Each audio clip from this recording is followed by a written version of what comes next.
Mga kababayan nating seniors, kung kayo ay SSS pensioner at nakatanggap na ng unang 1,000 increase noong 2023, mayroon akong napakagandang balita na talagang magpapasaya sa inyong puso ngayong simula pa lang ng taon. Hindi ito biro, hindi ito chismis, at hindi ito fake news na kumakalat sa Facebook.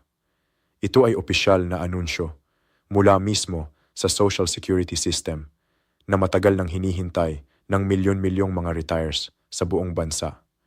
Alam ko na marami sa inyo ay nag-aalala kung tuloy pa ba ang pangalawang tranche ng pension. Increase lalo na sa panahon ngayon na ang mga bilihin ay patuloy na tumataas at ang ating pensyon ay parang kulang na sa pangaraw-araw na gastusin. Kaya naman, makinig kayo ng mabuti dahil ipapaliliwanag ko sa inyo ng detalyado kung magkano ang inyong matatanggap. Kailan eksakto ang release date? Paano ito maaapektuhan ng inyong kasalukuyang pensyon? At ano ang mga importanteng dapat ninyong tandaan para hindi kayo maubusan ng pera o makaligtaan ng inyong benepisyo? Huwag kayong mag-alala dahil ipapaintindi ko ito sa inyo ng simple at malinaw. Parang tayo ay nag-uusap lang dito sa pagkainan ng inyong bahay habang umiinom ng mainit na kape. Kaya nga ang tanong ng lahat ay ito, kailan ba talaga darating ang pangalawang 1,000 increase na ito? Ayon sa opisyal na pahayag ng SSS, ang second tranche ng pension increase ay magsisimula ng maibigay sa Enero 2026. At ibig sabihin mga kapatid, kung nakatanggap na kayo ng inyong unang increase noong nakaraang taon, ngayong taong ito naman ay makakasigurado kayong may dagdag na naman sa inyong bulanan na pensyon. Ang release date ay nakatakda sa regular pension payout schedule ng SSS. Kaya kung dati kayong tumatanggap ng pensyon tuwing ika-10 o ika-15 ng buwan, doon din kayo makakakuha ng dagdag na halaga ngayong Enero. Hindi na kailangan ng special application. Hindi na kailangan pumila sa SSS office. At hindi na kailangan mag-submit ng kahit anong dokumento dahil automatiko na itong idadagdag sa inyong monthly pension. Pero tandaan ninyo mga kaibigan, ang eksaktong petsa ng payout ay depende pa rin sa inyong disbursement mode. Ibig sabihin, kung kayo ay tumatanggap ng pension through bank deposit, automated teller machine o ATM card o kaya naman ay Union Bank Get Card, ang release date ay maaaring mag-iba-iba ng kaunti. Pero sa karamihan ng mga pensioners, ang standard schedule ay umpisahan na sa January 10, 2026. At ang iba naman ay makakakuha hanggang January 15, 2026. Depende sa processing ng inyong bank o payment channel. Ngayon, pag-usapan naman natin ang halaga dahil alam kong yan ang talagang mahalaga sa inyo. Ang second tranche na ito ay PAP 1,000 na dagdag sa inyong kasalukuyang monthly pension. At ito ay bukod pa sa unang 1,000 increase na naibigay na noong 2023. Ibig sabihin, kung dati kayong tumatanggap ng base pension na 5,000 bago pa man ang anumang increase, ngayon ay nasa 7,000 na ang inyong pensyon dahil sa dalawang tranches na yan. Pero ang kailangan ninyong maintindihan mga kapatid ay hindi lahat ay makakakuha ng eksakto at buong 1,000. Ang halaga ng inyong increase ay nakadepende sa inyong kasalukuyang monthly pension amount at mayroong computation na sinusunod ang SSS. Ang basic rule ay ganito. Kung ang inyong monthly pension ay mas mababa sa 7,000, kayo ay makakakuha ng buong 1,000 increase. Pero kung ang inyong pension ay mas mataas na sa 7,000, ang increase ninyo ay kakalkulahin based sa isang formula na sinusunod ng SSS. Halimbawa, kung ang inyong pension ay 8,500, ang inyong increase ay maaaring umaabot lang sa 800 o 900, depende sa computation. Kaya naman, huwag magugulat kung ang inyong kapitbahay na pensioner ay may ibang halaga kaysa sa inyo dahil ang bawat isa ay may kanya-kanyang based pension amount. Pero meron pang isang bagay na kailangan ninyong malaman at ito ay medyo sensitibo pero napaka-importante. May mga pensioners na maaaring makakuha ng mas mababang increase o kaya naman ay may deduction sa kanilang pensyon at ito ay dahil sa tinatawag na CL-back o adjustment. Ano ba ito?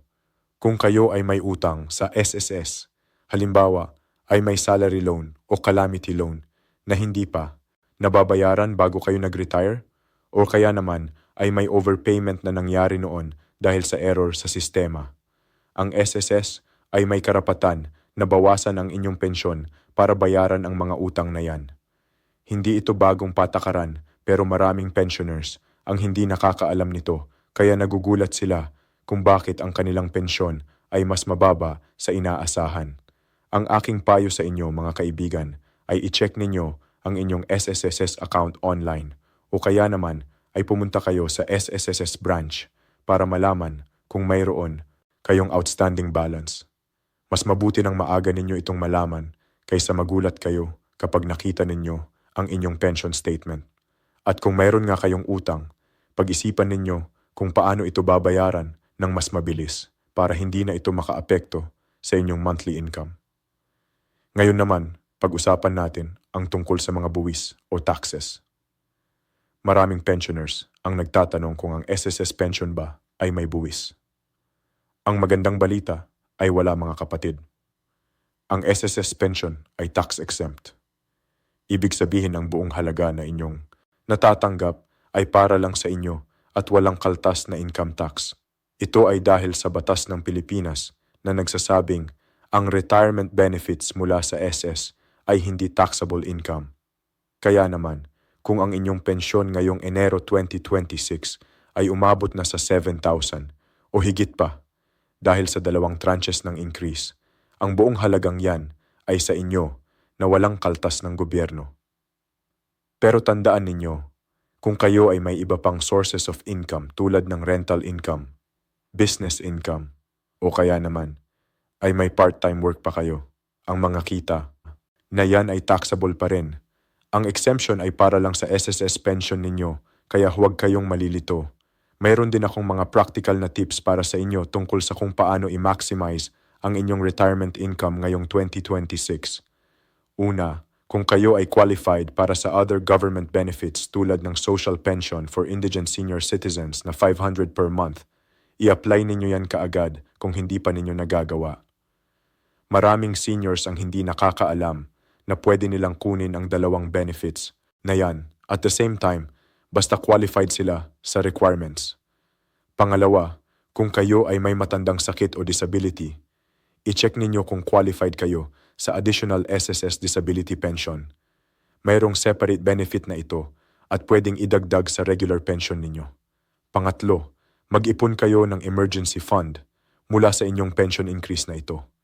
Ang aking rekomendasyon ay magtabi kayo ng kahit 500 per month sa dagdag na 1,000 para mayroon kayong safety net kung sakaling may biglang gastusin na medical o kaya naman ay pamilya-related. At pang-apat, kung kayo ay may anak o apo na breadwinner, pag-usapan ninyo ng maayos ang budget ng buong pamilya para ang inyong pension ay hindi lang napupunta sa iba, kundi ay may naitatabi din kayo para sa inyong sariling personal needs. Gusto ko ring magbigay ng mga tips kung paano ninyo iwasan ang mga problema sa SSS office at sa inyong pension payout. Una sa lahat, siguraduhing updated ang inyong contact information sa SSS. Kung nagbago ang inyong cellphone number, email address o tirahan, i-update ninyo ito kaagad sa SSS para kung may importante silang announcement o kailangan ninyong gawin, madali kayong makokontak. Maraming pensioners ang nawawalan ng access benefits dahil lang sa outdated information. Pangalawa, kung kayo ay tumatanggap ng pension through ATM card, i-check ninyo kung kailan mag-e-expire ang inyong card. Ang karamihan ng ATM cards ay may validity period na 3 taon at kung mag-expire ito, kailangan ninyong kumuha ng bagong card sa SSS o sa partner bank. Huwag ninyong hintaying mag-expire na bago kayo kumilos dahil ang proseso ng pagkuha ng bagong card ay maaaring tumagal ng ilang linggo. Pangatlo, kung kayo ay may problema sa inyong pension payout, halimbawa ay may missing payment or incorrect amount, huwag kayong mag-atubili na magpunta sa SSS branch o kaya naman ay tumawag sa SSS hotline. Ang numero nila ay 1455 at pwede kayong magtanong tungkol sa inyong pensyon doon. Mas mabuti nang maaga ninyo ito i-report kaysa maghintay pa ng mahabang panahon at lumaki pa ang problema. May ilang pensioners din na Nagtatanong kung pwede bang i-advance ang pensyon o kaya naman ay kunin ang lumps na halaga. Ang sagot ko sa inyo ay hindi, mga kaibigan. Ang SSS pension ay monthly benefit. Ibig sabihin, buwanan ang pagbibigay nito at hindi pwedeng kunin ng advance o lump sum. Ito ay para sa inyong proteksyon din dahil kung bibigyan kayo ng malaking halaga ng sabay-sabay, baka kayo ay magastos ng masyado at maubusan ng pera sa darating na mga buwan. Ang sistema ng buwanang pensyon ay para siguruhing mayroon kayong regular income habang buhay hanggang sa inyong huling hininga. Kaya naman tanggapin ninyo ang inyong pensyon tuwing buwan at mag-budget kayo ng maayos para hindi kayo maubusan. Ngayon, pag-usapan naman natin ang mga estratehiya kung paano ninyo pahahalagahan ang dagdag na kita na ito. Ang 1,000 na dagdag ay hindi malaki kung iisipin, lalo na sa panahon ngayon na ang presyo ng bigas ay halos 50 o 60 per kilo. Ang kuryente ay tumataas at ang gamot ay napakamura. Pero kung marunong kayong mag-budget, ang 1,000 na yan ay pwedeng maging malaking tulong. Halimbawa, kung dati kayong bumibili ng gamot na generic brands na mas mura, ang savings ninyo mula sa pension increase ay pwedeng ipambili ng mas maayos na pagkain o kaya naman ay ipang-medical check-up. O kaya naman, kung may utang kayo sa kapitbahay o sa kamag-anak, gamitin ninyo ang dagdag na yan para unti-unting bayaran ang mga utang ninyo para hindi na kayo mag-alala. Ang importante ay huwag kayong gumastos ng basta-basta sa mga bagay na hindi naman kailangan, tulad ng sobrang laki ng regalo sa kasal o binyag ng kamag-anak. O kaya naman ay pag-enroll sa mga investment schemes na hindi naman legit. Maraming scammers ngayon na nagta-target ng senior citizens. Kaya mag-ingat kayo at huwag kayong magpapahuli sa mga sweet talks. At dahil Enero pa lang ngayon ng 2026, magandang panahon para magplano kayo para sa buong taon. Gumawa kayo ng listahan ng mga importanteng gastusin na inyong ine-expect, tulad ng birthday celebrations, fiestas, medical checkups, at iba pa. I-allocate ninyo ang inyong monthly pension para sa mga gastusin na yan, para hindi kayo maubusan ng biglaan. At kung mayroon kayong extra, mag-ipon kayo para sa year-end holidays. Para kung dumating ang Pasko, mayroon kayong pambili ng mga regalo sa mga apo, o kaya naman ay pang Noche Buena. Ang secret sa maayos na retirement ay proper planning at discipline sa paggamit ng pera. Bago ko tapusin ang video na ito, gusto kong sabihin sa inyo na ang SSS pension increase na ito ay hindi lang simpleng dagdag sa inyong bulsa. Ito ay pagkilala ng gobyerno sa inyong mga sakripisyo at pagsisikap noong kayo ay nagtatrabaho pa. Kayo ang mga taong nagpundar sa bansang ito. Kayo ang nagpalaki sa mga anak ninyo. At ngayon ay panahon na para sa inyo na makatanggap ng karapat-dapat na benepisyo. Kaya naman, gamitin ninyo ng maayos ang pensyon ninyo. Alagaan ninyo ang inyong kalusugan at tangkilikin ninyo ang mga programa ng gobyerno na nakatutulong sa mga senior citizens. At huwag ninyong kalimutang magpasalamat sa Diyos sa bawat blessing na dumarating sa inyong buhay, dahil ang bawat piso na inyong natatanggap ay bunga ng kanyang pagpapala. Maraming salamat sa inyong pakikinig, mga kababayan kong seniors. Sana ay nakatulong ako sa inyo na maintindihan ang lahat tungkol sa pangalawang tranche ng 1,000 pension increase na ito. Kung mayroon kayong mga katanungan o kailangan pa ninyo ng karagdagang impormasyon, huwag kayong mag-atubiling mag-comment sa baba o kaya naman ay bisitahin ang pinakamalapit na SSS branch sa inyong lugar. Ingat palagi. Mahal ko kayong lahat at naway maging maayos ang inyong 2026. Hanggang sa muli at Diyos ay laging sumainyo.